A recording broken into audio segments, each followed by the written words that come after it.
శ్రీ సత్యసాయి జిల్లాలో దారుణం చోటు చేసుకుంది. మడకశిర మండలం రాయపురంలో అన్నదమ్ముల మధ్య గొడవ హత్యకు దారితీసింది. తమ్ముడు రాధాకృష్ణ, అన్న ఈరేగౌడు ఉదయం గ్రామ సమీపంలో ఉన్నటువంటి పొలం వద్ద బోరులో నీటి కోసం గొడవ పడ్డారని కుటుంబ సభ్యులు తెలిపారు. గొడవ కాస్త పెద్దదై రామకృష్ణను ఈరేగౌడు కొడవలితో నరికి హత్య చేశారు.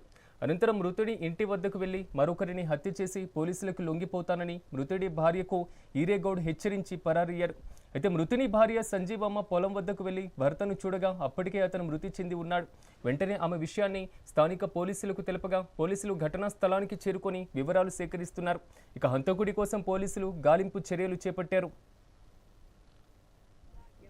నాకు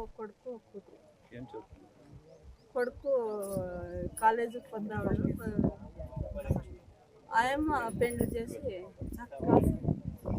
ఇక ఆ కంపు నుంచి ఆవిడే వాడే వేయించింది.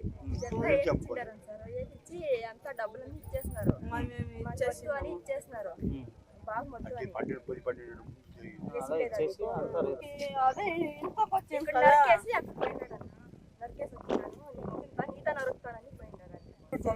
అదే ఇద్దరు కంబైన్ బోర్ వేసినారు. అది సెటిల్మెంట్ చేసుకున్నారు. అతనికి ఇప్పుడైతే ఏమి లేదు.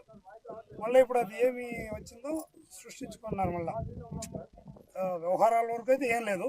కజిన్ బ్రదర్స్ ఈడ కూడా రాక్షణ మార్నింగ్ అట్లా చేసి ఇంకా ఆమె కూడా వార్నింగ్ ఇచ్చిన అంట. ఆయన చెప్పేసినాను, నరికేసినాను, ఎవరు ఉన్నారో వారిని నరికేసి నేను స్టేషన్కి వెళ్తాను వార్నింగ్ ఇచ్చిన. అప్పుడు జనాలకు తెలిసి ఎవరి జోలికి పోవడం ఒకరికంటూ ఆయన పనేమో ఆయన తిప్పులు ఆయన అంతే. భాగ్యం నాకు కొడుకు.